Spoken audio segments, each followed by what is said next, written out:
just a few meetings in so far, what are your takeaways or standouts from being a member of this task force?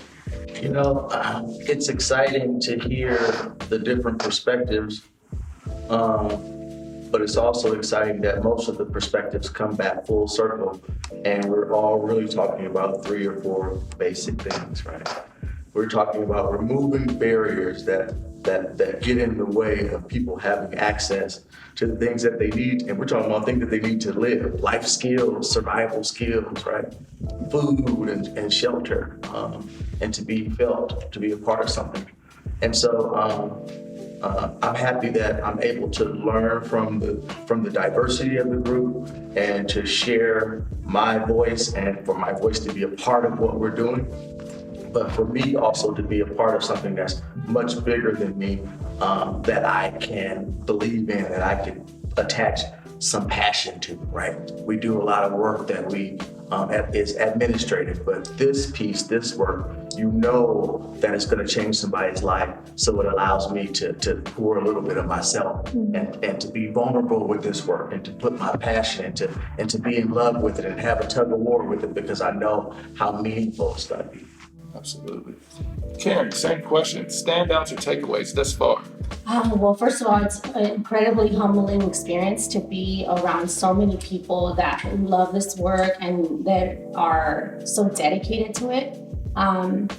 One of the same thing, every time we get out of here, it's about the youth, it's about the kids. We all come back to that same goal, same objective, same passion. And I just, I'm incredible. Every time I leave here, I'm incredibly motivated and humbled to go back and bring in some ways that Open Roots can, support everyone's agenda and connecting the dots. So this is amazing. I'm really humbled to be here and to learn from everyone. And I just love that every time we leave, it's always about our kids.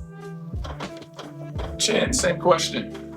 The biggest takeaway that I've been reflecting on is that we are a blessing and also an obstacle for ourselves when it comes to addressing equity. And what I mean by that is sometimes we tend to get into our own head or create these narratives that is really hard for us to tackle. And I think for me, part of it just reaffirmed the equity piece for me is like being able to challenge the status quo and having the courage to interrupt and do things differently. And one of the things that we need to do differently is coming together. And I really appreciative of Coaching Core being the convener of this, bringing a whole bunch of folks together to have this conversation, because we've been working in isolation in our own wood shop and chipping away with our own agenda, and we're all moving in the right direction. But I think what we've really, what I realized is just an opportunity to pause and reflect and also build relationship and connections. That is free. And so to me, that was the biggest aha, and you don't need to go to a PD and get paid for it. Absolutely. Antonio, standouts and takeaways. I think as I hear different people, especially our educators, talk about our kids, I'm just kind of blown away at all the different, viewpoints of sport and how it affects our kids and what are the obstacles and all that. I just moved back to the Bay, and it was important for me to start connecting with people who were on the ground to figure out what's really going on, because when I go back to MAC and I'm seeing what's going on, I expected MAC to be this, powerhouse, especially after you hear about football and all these other things, and you don't see that many kids. And my question is why? Like, what's going on? And everybody speak, I'm getting answers, and I'm so like, okay, what are you doing? How can I help? What are you doing? How can I help? And so this just gives me an opportunity to, take this energy and take whatever I have and be able to place it in places that are going to definitely make change, and not just, stand around here talking about what I want to do, but there's no excuses now. I don't have any excuse not to be out and helping, in any way that I can. And that's incredibly humbling and fulfilling for me. I just knew that I'm here because of people like this came before me and gave me this opportunity. So it's it's a blessing to be able to put myself in a position where maybe I'll be able to help just one kid, to have that opportunity that maybe he didn't have. Maybe I changed something. Absolutely. Myka.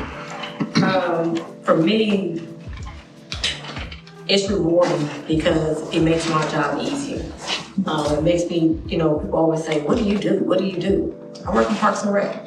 And they're like, oh, you just throw out balls at people? No, it's a job. It's things that, that entails in what I do. But being a supervisor, I love what I do because I think I looked at my father because he was always in the sports. He always at the rec center for kids. When he moved up, I saw exactly what he did. He always came back and helped out someone. And to this day, all the young men in the community always look up to him. And I said, that's what I want to do. That's what I want to be. And just to see that today when young girls come to me and say, oh, Miss Myka, thank you for being there for me, when we were having hard times at home. It's like rewarding. It's breathtaking. And I tell young girls and boys all the time, you know what? I didn't do it because I had to. I did it because I wanted to. Because I had a silver spoon in my mouth. I knew your mother was a single parent and she was struggling. It never takes $1 that will kill you. People always think, oh, you spend all this money on people. But guess what? In the long run, it's rewarding at the end. Because I'm able to see that child grow into a young woman or man and say, I now got my high school diploma, I went to college, and they come back and tell a story. And that's all you want for kids to do is come back and tell you a story of how successful they were because of you. Robert, appropriately, you have the last word on this? All right.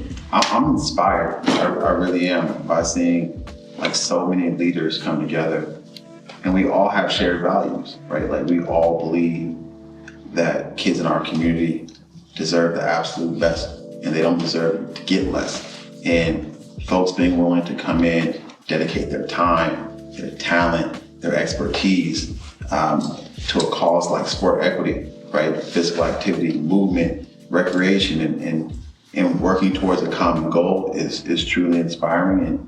And what I've taken away is that it's doable. Like we can come together, we can build, something that's sustainable, right? And that pulls apart the systematic, barriers that exist for, in terms of our kids accessing sport and physical activity. And I'm happy to be a part of it. So I'm inspired to see like the work that we're doing.